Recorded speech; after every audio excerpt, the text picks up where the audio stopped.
Yo, what's up guys? Sean Kober here of Performance Functional Training. This video series I'm going to be taking you through the primary movement patterns or functional movements. Alright, so we have 7 of them. First one is Gait, which is our locomotion. So basically anytime we're walking, running, riding, swimming, rowing, etc. Second one is Hinge, anytime we pick something up off the ground, put something down. Next one, squat.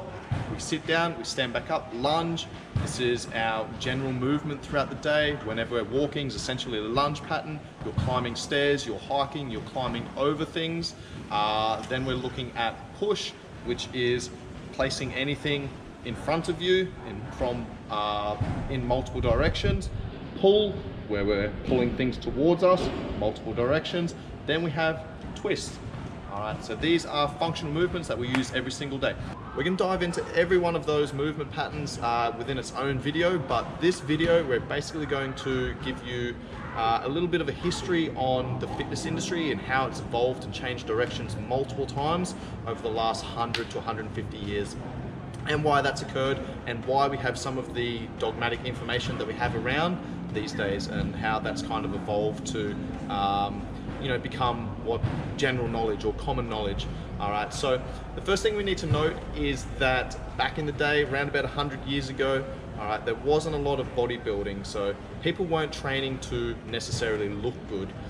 You would go to the circus, you'd go to an event where you'd have these strongmen that would perform feats of strength. All right, so this was super impressive to the average person due to training, lifting heavy weights, resistance training, etc. Some of these strongmen actually developed a lot of muscle. All right, so this is where feats of strength and performance and strongman type training ended up evolving into bodybuilding, where people started training more for aesthetics rather than strength and performance. Strongmen, they use rudimentary weights. As it transitioned into more of an aesthetic approach, where people were training for looks and building muscle and appearance rather than function, then they started using more machines. Why did machines become so popular? Well, Joe Weider came out with the first bodybuilding magazine. So this bodybuilding magazine basically gave people information on how to train, how to build their body, how to sculpt their body. What it was also doing was it was pushing products. It would push supplements, which Joe Weider had his own supplement company. Then it would also push training equipment, training accessories and paraphernalia. What also happened was Arthur Jones created Nautilus equipment. So this was basically machines that were on levers and cams, cables and plate loaded machines and things like that. All right, so this kind of all tied in together because bodybuilding magazines, yes, they presented this information, but they were also pushing products. Now, there's nothing inherently wrong with using machines. I personally use them for building mind-muscle connection. I use it for rehab, for prehab, for upregulating my central nervous system activation to specific muscles. But the issue with that is they're mostly isolation movements. All right. What we want to do, the body is a system which should be integrated. So yes, I might use some isolation movements so that I can fire up certain muscles, get them activated, but then I'm going to go and integrate them into a compound-based movement. So an isolation movement is single joint, meaning we're just moving one joint. Okay, so the joints are controlled by the muscles. So let's use the elbow for example. If I'm flexing the elbow, then the bicep is going to be the prime mover of that movement. If I go the other way, the tricep is going to be the prime mover of that movement. All right. There's not really other muscles surrounding that are contributing to that movement. When we look at the hips and the shoulders, for example, though, there's multiple muscles controlling that movement and holding that joint in the correct alignment. All right. So if you're just doing isolation movements for the shoulders, for example, then you're missing out on all of the other surrounding muscles that should be firing to stabilize, create movement, and also to support that movement. All right.